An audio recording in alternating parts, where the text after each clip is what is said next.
Vous souhaitez vendre ou acheter, vous vous posez plusieurs questions. C'est pour votre bien, y répond. Et en votre compagnie, Peter Oscarson, bonjour. Bonjour Andrea. La question du jour, celle qui s'affiche à l'écran aujourd'hui, comment faire pour valoriser au mieux un bien immobilier lors de sa vente? Autrement dit, Peter, comment réussir une bonne vente? Quelles sont vos astuces?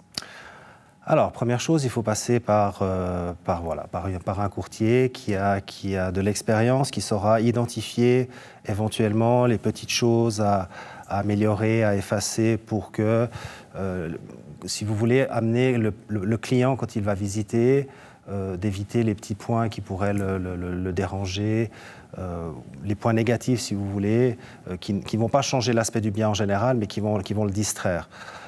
Pour valoriser un bien, c'est aussi comment on le met sur le marché. Donc on a, évidemment, on fait des photos, on le met en avant, on élimine tout ce qui est superflu. Il faut vraiment que le prochain acheteur puisse s'identifier dans ce nouveau bien. Il faut enlever un petit peu de ce qu'il y a un peu trop du propriétaire actuel. C'est-à-dire qu'on dépersonnalise le bien, mais est-ce que vous conseillez de vider l'entièreté du bien, de le proposer à vide ou justement avec un peu d'immobilier? Non, non. Au contraire, c'est très bien qu'il soit vivant, il faut un bien vide, on ne voit pas les espaces, on ne voit pas vraiment comment, tout le monde ne sait pas s'identifier ou se projeter quand c'est vide. Au contraire, si c'est bien, en plus si c'est bien meublé, etc., c'est bien de le garder comme ça. On enlève le superflu quand il y a trop de choses qui fatiguent l'esprit.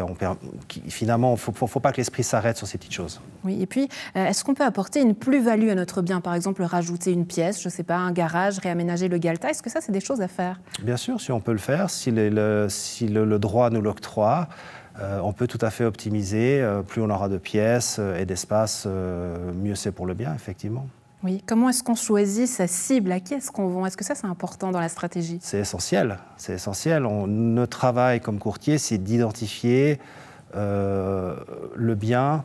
Quand je vois un bien, je sais déjà à peu près à qui le proposer, à quel type de personne, ou même des clients que je connais déjà, je me dis, ah tiens, ça c'est pour celui-là. Donc on ne peut pas vendre n'importe quel bien à n'importe qui. Il y a des tranches d'âge, il y a des familles, il y a des personnes seules. Voilà, chaque bien est spécifique, je dirais, par rapport à la clientèle, c'est important.